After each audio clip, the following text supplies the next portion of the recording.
We were discussing agriculture chapter, grade 10th geography, and we have discussed till now the major food crop, that is rice, wheat we discussed, and then millets and maize we discussed, and now we are going to discuss the pulses. So India is the largest producer and consumer of the pulses. So India is the largest consumer and producer of pulses, and it is the main source, your pulses is the main source of vegetarian diet, as it is a rich source of protein. So India is the largest consumer and producer, and it is the main source of protein in the vegetarian diet.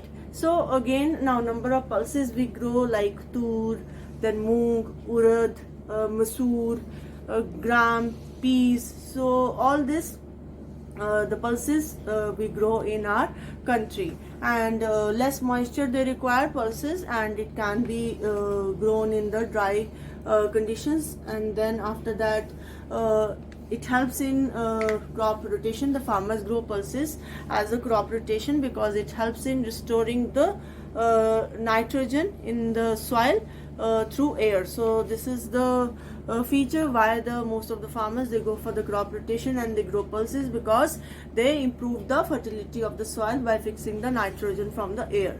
Then we have seen in certain areas where pulses are grown is Karnataka, Maharashtra, Rajasthan, Madhya Pradesh and Uttar Pradesh. So these are the states where the pulses are mainly grown throughout the year.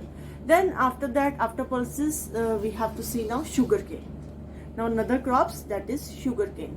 So kharif crop, the temperature requirement is 21 to 27 degrees Celsius, and the rainfall requirement is 75 to 100 centimeter. Then it is a lot of manual labor is required, and it is a tropical and subtropical crop. So it can be grown in tropical as well as near to the equator, from Tropic of Cancer to Capricorn, and in subtropical areas also it can be easily grown. Then after that we have seen that India is the second largest producer after Brazil, and the sugarcane is the main source of raw material for sugar industry, for making jaggery, for making khansari and molasses. Molasses is the byproduct of the sugar industry, which are used in making rum and candy, and after it can be given as a cattle feed also. And bagasse, that is the residue of this sugar cane, it can be used as a fuel, and it can be used in a paper making industry. So after sugarcane, now next we have to see the oil seeds. Now in oil seeds we have groundnut, mustard is there, then soya bean, sesame is there, linseed, coconut, castor, sunflower. So these many oil seeds, a variety of oil seeds we grow in our country. So the main purpose is to extract oil, which can be used as a cooking oil, it can be used in soap making, in cosmetics, in ointments, in creams, in lotions. So many forms we are using, in some variety of forms we use oil. And edible oil also we use. And then after that the groundnut, the largest producer state is Gujarat, followed by Andhra Pradesh. And if you see, groundnut is a kharif crop, and then if we see sesame is kharif in north, but it is rabi in south, and lin and mustard, they are rabi, and then castor, it can be rabi and kharif. So this we have seen regarding the oil seeds. And now horticulture crops, that is fruits and vegetables. So India is the largest producer of fruits and vegetables. Mangoes of Maharashtra, Andhra Pradesh, Uttar Pradesh, oranges of Nagpur, Cherrapunji, bananas of Kerala, lychee and guava of Uttar Pradesh, Bihar.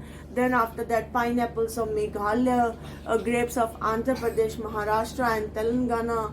And then we have seen apples, pears, apricots, walnuts of Jammu and Kashmir and Himachal Pradesh. And India produces 13% of world's vegetable.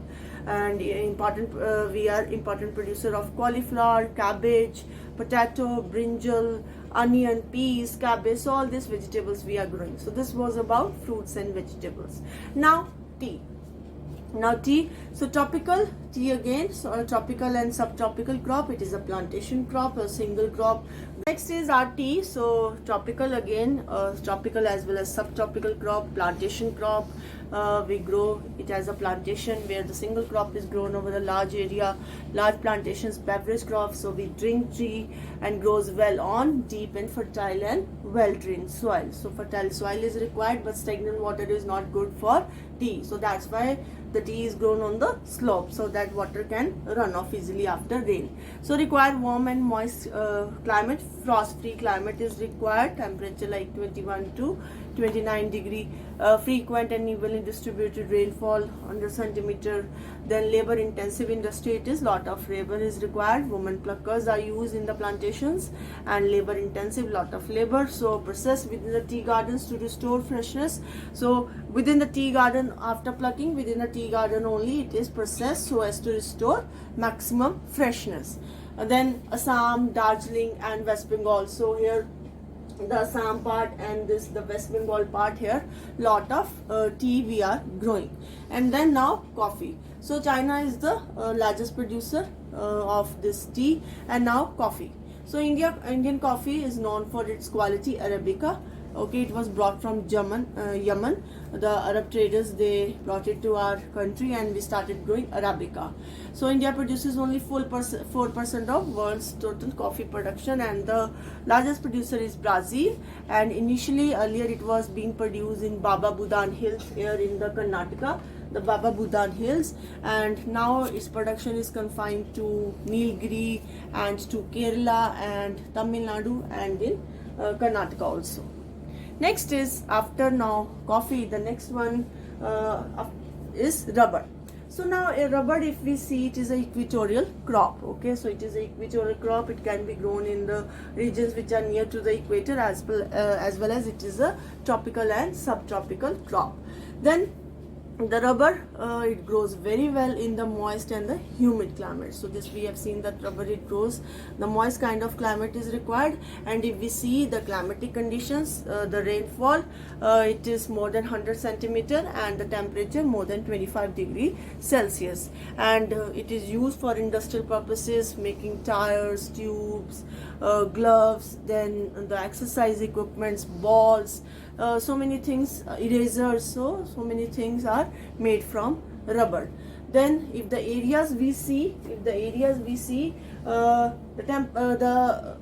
rainfall requirement here is 200 centimeters. The rainfall requirement here is 200 centimeter.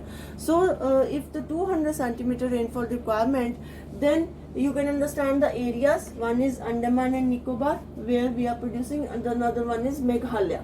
The lot of rainfall we have, so Meghalaya, Andaman and Nicobar, and Kerala and Tamil Nadu. So Kerala also receive the maximum rainfall from south west monsoon, and Tamil Nadu also receive while retreating monsoon, that is the northeast monsoon.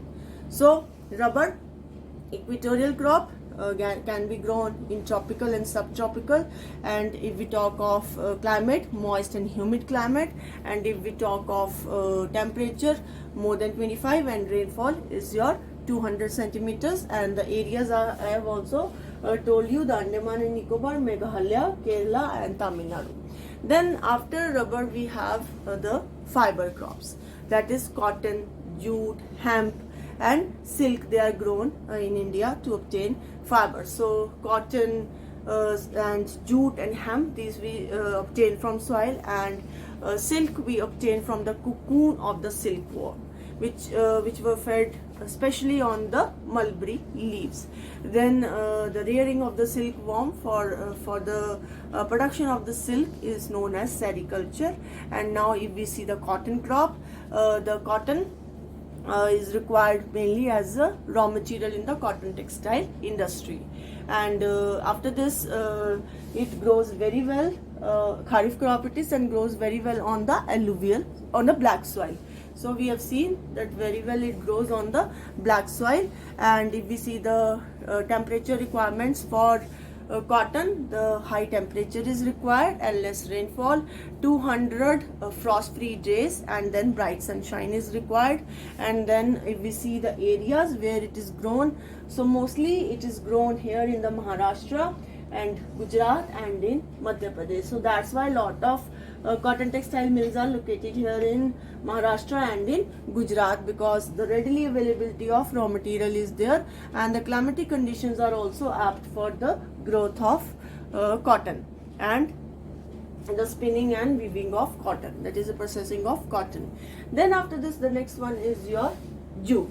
So known as the golden fiber, because lot of foreign exchange we earn after exporting jute, and then it grows in high temperature and well drained fertile soil of the floodplain is required to grow the jute. Then it is used in the production of number of products like mats, carpets, ropes. Okay, so this is used there, and then it is losing market. Why? Because of the high price of the jute is there and the competition they are facing from the synthetic fibers like nylon. And if we see the areas where a lot of jute is grown, because lot of water is required for processing jute also, so the West Bengal area, okay, after that Odisha, then after that the Bihar part, and so these are the states where we are growing jute. So West Bengal, if we see a lot of rainfall is there, then Odisha also the coastal area and Bihar. So these are the areas where we are growing lot of jute.